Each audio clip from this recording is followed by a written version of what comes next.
తెలంగాణ ప్రజలందరికీ వినాయక చవితి శుభాకాంక్షలు. వినాయక చవితి రోజు ఎవరిని తిట్టద్దనుకున్నా కానీ నా నోటితోటి తిట్లబడకుండా ఉండలేకపోతున్నాడు మా కరీంనగర్ స్వాతి ముత్యం తొండిబంజయ్. ఎందుకు తిడతానయ్యా అంటే కేసీఆర్ గారిని తెలంగాణకు పట్టిన దశమ గ్రహం అని చెప్తాండి. కరీంనగర్కే కాదు, తెలంగాణ రాష్ట్రానికే కాదు, భారతదేశానికే నిస్సహాయ మంత్రి రూపంలో ఉన్న శని గ్రహానివి నువ్వు తొండిబంజయ్. కేసీఆర్ గారు నవగ్రహ యాగాలు పూజలు చేస్తుంటే కేటీఆర్ గారినే ముఖ్యమంత్రిని చేయడానికి, ఎమ్మెల్యేలు ఎంపీలు పార్టీ మారకుండా ఉండడానికి తాంత్రిక పూజలు వశీకరణ మంత్రాలు చేస్తాండు అని చెప్తాండు. అసలు ఇన్ని రోజులు గుండు మీదనే కాలనుకున్నా ఆ గుండు లోపల గుజ్జు కూడా లేదని అర్థమైపోయింది. అది మోకాళ్లకు అరికాళ్లకు వాకి తెలంగాణ రాష్ట్రం మొత్తం తిరుక్కుంటా పిచ్చి పిచ్చిగా మాట్లాడుతాండు. ఈయన ఫ్రస్ట్రేషన్ అంతా ఏందయ్యా అనంటే ఢిల్లీలా ఈయనకు ఒక పదవి ఇచ్చిర్రు నిస్సహాయ మంత్రి అనేసి. ఆ శాఖకు పోయి కూసుంటే ఎవ్వరు ఫైల్ తీసుకొచ్చినా ఏం అర్థం కాక ఏ క్యా హే ఓ క్యా హే ఏ బాధమే అని అంటాడట. డ్రి హిందీ ఇంగ్లీష్ తుర్రి కదా, అందుకే అసలు మాటలు మాట్లాడతాడట.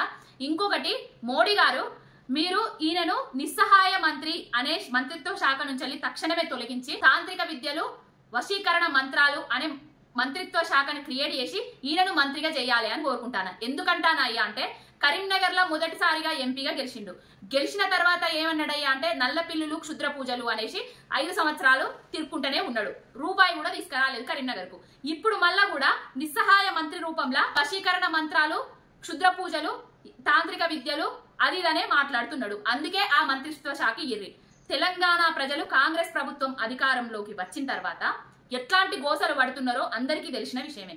వరదలు వచ్చి కొట్టుకపోయినా వీళ్ళకి సంబంధం లేదు, రైతులకు రైతు బంధు రాకపోయినా వీళ్ళకి సంబంధం లేదు, రైతు రుణమాఫీ కాకపోయినా సంబంధం లేదు, గురుకుల విద్యార్థులు రోజున విడ పడ్డా కూడా వీళ్ళకి సంబంధం లేదు. అసలు ఈ సమస్యలన్నీ పట్టాయి అన్నట్టుగా కొత్త సమస్యలను క్రియేట్ చేసుకుంటా డోములు కూలుస్తా అది ఇదని తిరుగుతాండు. గల్లీలనేమో రేవంత్ రెడ్డి ఉన్ను ఈయన కలిసి దోస్తాన్ చేసుకుంటా తిరుగుతాండ్రు. ఢిల్లీలోనేమో బీజేపీ కాంగ్రెస్ ఉప్పు నిప్పు లెక్క ఉంటారు. మరి ఈ దోస్తాన్ ఏందో, మరి తెలంగాణ రాష్ట్రం మీద వీళ్ళ వడుడేందో, వీళ్ళ శనిగ్రహం ముచ్చట్లేందో తెలంగాణ ప్రజలందరికీ అర్థమైపోయింది. ఇప్పటికైనా నీ తొండి మాటలు, ఈ తొండి ముచ్చట్లు బంద్ చేసి తెలంగాణ ప్రజలకు అక్కడికచ్చే మాటలు మాట్లాడు. నీకు చేతనైన సహాయం చెయ్యి, లేకపోతే కేంద్రం నుంచి కొన్ని నిధులు తీసుకొచ్చి తెలంగాణను బాగు చెయ్యి. కేసీఆర్ గారిని తిట్టడమే పరమావధిగా పెట్టుకుంటున్నావు నువ్వు.